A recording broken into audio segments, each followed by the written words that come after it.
అందరికీ నమస్తే అండి. నేను మీ హరీష్ గురూజీని.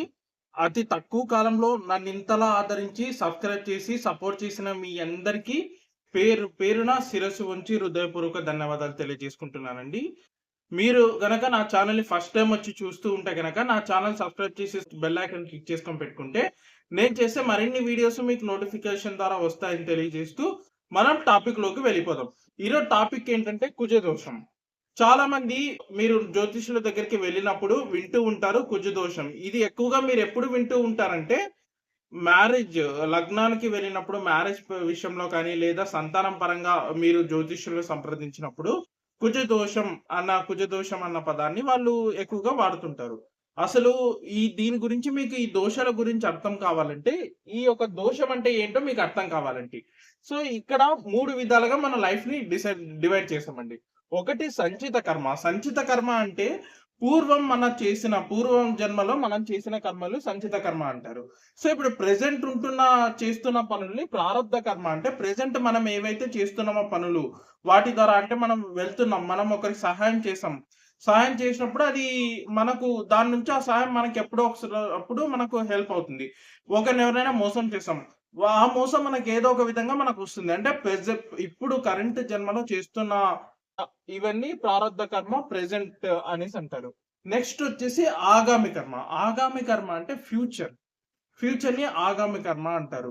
పాస్ట్ లైఫ్ ఆధారంగానే మన జాతక చక్రం అనేది నిర్ధారించబడి ఉంటుంది. ఈ పూర్వజన్మ కర్మ ఆధారంగానే మన జాతక చక్రం అనేది నిర్ధారించుతూ ఉంటుంది.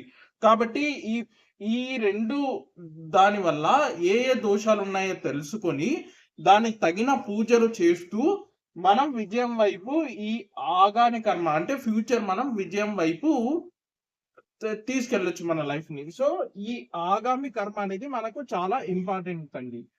మనకి పూర్వం చేసిన కర్మలుగానే మన లైఫ్ జాతక చక్రం డిసైడ్ చేసి పెడుతుంది.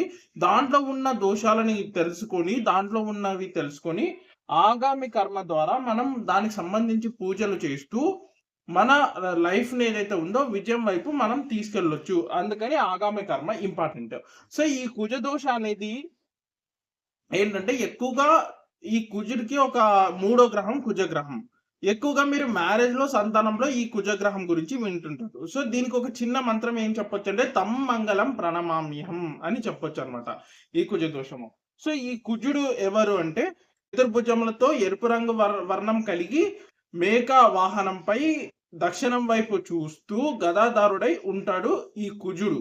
సో, ఈ కుజుడు ఎప్పుడు జన్మించాడు అంటే రాక్షస నామ సంవత్సర బహుళ చతుర్థి మంగళవారం నాడు మేష వృశ్చిక రాశికి అధిపతిగా ఇతను జన్మించాడు. మేష వృశ్చిక రాశి అధిపతిగా ఇతను కుజుడు జన్మించాడు. సో, ఈ కుజుడు మంచిగా ఉంటే శుభకార్యాలకు, మ్యారేజ్‌కి ఈ కుజుడు చెప్పుకుంటారండి. ఈ కుజుడు మంచిగా ఉంటే మన మ్యారేజ్ లైఫ్ కానీ, తర్వాతొచ్చేసి శుభకార్యాలు గాని మంచిగా ఉంటాయి. అదే ఈ కుజుడు నీచలో ఉన్నాడు అంటే కరువు, కాటకాలు ఇవన్నీ ఉంటాయన్నమాట. ఈ 1, 2, 4, 7, 8, 12 స్థానాల్లో ఉంటే కుజ దోషంగా పరిగణించబడుతుంది. సో, 1వ స్థానంలో ఉంటే ఆరోగ్యపరమైన సమస్యలు ఉంటాయి. 2వ స్థానంలో ఉంటే కుటుంబ సమస్యలు అంటే మీ తల్లిదండ్రులతో సమస్యలు, మీ ఓన్ కుటుంబ సమస్యలు ఉంటాయి. అలాగే 4వ స్థానంలో కుజుడున్నట్లయితే మీ భార్య కానీ, భర్తతో కానీ గొడవలు ఉండడం కానీ, తర్వాత వెళ్ళిన భర్త ఇంటికి కానీ, లేదా భార్య ఇంటికి కానీ, ఇంట్లో అత్తమామలతో సఖ్యత లేకపోవడం. ఈ 2 కుటుంబ స్థాన రిలేటెడ్ ఇష్యూసే. బట్ 2లో వచ్చేసి మన ఓన్ ఫ్యామిలీతో ఉంటుంది. 4వ స్థానంలో ఉన్నప్పుడు మీరు వెళ్ళే ఇంటికి సంబంధించి వాళ్ళ ఫ్యామిలీతో గొడవలనేవి ఉంటాయి. తర్వాత 7వ స్థానంలో కుజుడు ఉన్నాడంటే గనక మీకు అన్‌సాటిస్ఫైడ్ మ్యారేజ్ లైఫ్ ఉంటుంది. అంటే మీరు అనుకున్న విధంగా మీ పార్ట్నర్ అనే అతను ఉండడనమాట. పార్ట్నర్ అనే భర్త కానీ, భార్య కానీ మీరు అనుకున్న విధంగా ఉండరు. చాలా ఆపోజిట్‌గా ఉంటారన్నమాట మీకు. కాబట్టి మీ మ్యారేజ్ లైఫ్‌లో 7 స్థానంలో ఉంటే గనక తృప్తి అనేది ఉండదు. అన్‌సాటిస్ఫైడ్ మ్యారేజ్ లైఫ్ కంప్లీట్‌గా ఉంటుంది. అలాగే 8వ స్థానంలో ఉంటే గనక ఏవైనా చాలా సీరియస్ హెల్త్ ఇష్యూస్ ఉంటాయి. అండ్ ఎవరో ఒకరిగా మీ పార్ట్నర్ చనిపోవడం జరుగుతుంది. ఈ 8వ స్థానంలో కుజుడు ఉంటే గనక. అండ్ 12వ స్థానంలో ఉంటే గనక చాలా ఆర్థిక పరమైన ఇబ్బందులు ఉంటాయి ఆ జాతకులకు. అండ్ అలాగే కోర్టు కేసెస్ కూడా ఉంటాయన్నమాట. కోర్టు కేసెస్ ఏదేదో పంచాయతీలకి పెడతారు. బట్ ఎక్కడికి వెళ్ళినా కానీ అవి తెగకపోవడం ఈ విధంగా ఉంటుంది. 1, 2, 4, 7, 8, 12 స్థానాల్లో ఉంటే ఈ ప్రాబ్లమ్స్ అనేవి ఉంటాయి. మరి ఈ ఈ విధంగా చూసుకుంటే ఆల్మోస్ట్ ఆల్ సగం మందికి కుజదోషం అనేది ఉండాలి. బట్ జ్యోతిష్య శాస్త్రం పరంగా కొన్ని ఎగ్జిబిషన్స్ ఇచ్చిందండి. అవి ఏంటంటే ఇక్కడున్న నక్షత్రాల వాళ్ళకి ఈ స్థానాల్లో కుజుడున్నా కూడా వర్తించదు. ఏవేవంటే అశ్విని, మృగశిర, పునర్వసు, ఉత్తర, స్వాతి, అనురాధ, పూర్వాషాఢ, ఉత్తరాషాఢ, ఉత్తర భాద్రపద, రేవతి, పుష్యమి, శ్రవణం. సో ఈ నక్షత్రాల వారికి ఈ స్థానాల్లో ఉన్నా కూడా కుజ దోషం వర్తించదు. అలాగే కొన్ని రాసులు కూడా ఉన్నాయండి. ఆ రాసుల వాళ్ళకు కూడా ఈ జ్యోతిష్య శాస్త్రం అనేది ఎగ్జెప్షన్ ఇచ్చింది. ఇది చూసుకుంటే అండ్ అలాగే న్యూమరాలజీ పరంగా వస్తాయండి. ఎవరి డేట్ ఆఫ్ బర్త్ లో అయితే ఈ 3 9లు అండ్ అలాగే ఈ 2 కంటే ఎక్కువ 9లు ఉన్నాయంటే, సో ఇక్కడ కొన్ని డేట్ ఆఫ్ బర్త్ కి ఎగ్జాంపుల్స్ ఇచ్చాను. 29 డేట్ ఆఫ్ బర్త్ ఉంది. సో 9 కి ఇక్కడ ఇయర్ లో 1998 కాబట్టి 2 9s అంటే 3 9s వచ్చాయి. ఇక్కడ కూడా 3 9s వచ్చాయి. ఇక్కడ చూసుకుంటే ఇక్కడ 3 9s ఈ విధంగా అంటే సెప్టెంబర్ మంత్ 2 9. ఇక్కడ 9 date of birth and month 9, ఇక్కడ 4 9లు ఉన్నాయి ఇయర్ లో. సో ఈ విధంగా లేదా మీ బర్త్ అండ్ డెస్టినీ నెంబర్ కూడా 29 పడినప్పుడు అలా 3 9లు 3 కంటే ఎక్కువ 9లు ఉంటే వేదిక్ పరంగా కుజదోషం పడకపోయినా కూడా న్యూమరాలజీ పరంగా కుజదోషం పడుతూ ఉంది. ఇది నా రీసెర్చ్ లో తేలిందనమాట. ఇది ఈ విధంగా.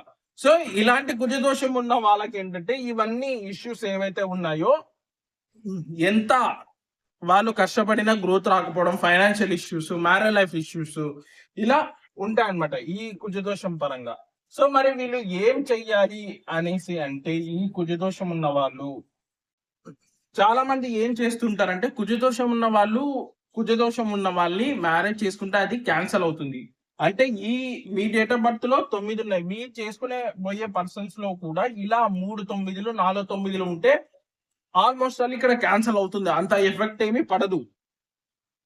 సో ఇలా ఉన్నప్పుడు మీరు ఏం చెయ్యాలంటే 48 రోజుల పాటు కుజ దోష హోమ, జప, అర్చన, అభిషేకం వంటివి 48 రోజుల పాటు మ్యారేజ్ అనే ప్రస్తావన లేకుండా ఎవరికైతే కుజదోషం ఉందో వాళ్ళు ఈ 48 రోజుల పాటు తప్పకుండా అర్చన, జప, హోమ, అభిషేకాలు పాటించండి. అలాగే సుబ్రహ్మణ్యేశ్వర స్వామికి కూడా ఈ ప్రత్యేక పూజలు ఉంటాయి కొన్ని ఈ దోషాలకు సంబంధించి. అవి మీరు చెయ్యాలి తప్పకుండా. సో ఈ విధంగా చేసుకుంటూ వాళ్ళు ఎవరైతే ఆ జాతకులు ఉన్నారో ఇవన్నీ చేస్తే తప్పకుండా కుజదోష ఉపశమనం కలిగేసి మీ లైఫ్ అనేది చాలా బాగా ఉంటుందండి. కాబట్టి మీరు చాలా మంది అనుకుంటుంటారు మేము వెళ్ళేసి చేసేసి వచ్చాము అక్కడ ఇక్కడ పూజలు అనేసి. సో ఎలా చేసినా కూడా దీనికి సంబంధించి 48 రోజుల పాటు నిశ్చింతగా మీరు చెయ్యాలి. అలా ఎవరికైతే మ్యారేజ్ లైఫ్ లో గొడవలు ఉన్నాయో, సఖ్యత లేదో వాళ్ళు శ్రావణ మాసంలో వచ్చే మంగళ గౌరీ వ్రతం మీరు చేస్తే తప్పకుండా మీ లైఫ్ అనేది చాలా బాగుంటుంది. మీరు అనుకున్న విధంగా ఉంటుంది. ఎందుకంటే కుజుడు తమ్మంగళం ప్రణమామేహం అని చెప్పాము. అంటే మంగళకారకుడు, మంగళుడు అని కూడా ఆయనకు పేరుంది. కాబట్టి మీ మ్యారేజ్ లైఫ్ బాగుండాలి, మీ రిలేషన్షిప్ బాగుండాలంటే శ్రావణ మాసంలో వచ్చే మంగళ గౌరీ వ్రతాన్ని మీరు ఆచరిస్తే అటువంటి వాళ్ళకి తప్పకుండా మీ మ్యారేజ్ లైఫ్ లో సుఖం అనేది లభిస్తుందండి, మంచిగా ఉంటుంది. కాబట్టి ఈ రోజుతో ఈ కుజదోషం గురించి మీకు ఏమైనా ఇంకా డౌట్స్ ఉంటే కింద కామెంట్ సెక్షన్ లో కామెంట్ చేసి, ఎవరికైతే మీ బంధువుల్లో కానీ మీ ఫ్రెండ్స్ లో కానీ కుజదోషం గురించి ఈ 3 లైన్స్ కానీ ఇక్కడ చెప్పిన స్థానాల్లో కుజదోషం ఉందో వాళ్ళకి వీడియో అనేది షేర్ చేసి నా ఛానల్ సబ్స్క్రైబ్ చేసుకొని బెల్ ఐకాన్ క్లిక్ చేసుకొని పెట్టుకుంటే మరిన్ని వీడియోస్ తో మీ ముందుంటానని తెలియజేస్తూ స్వస్తి.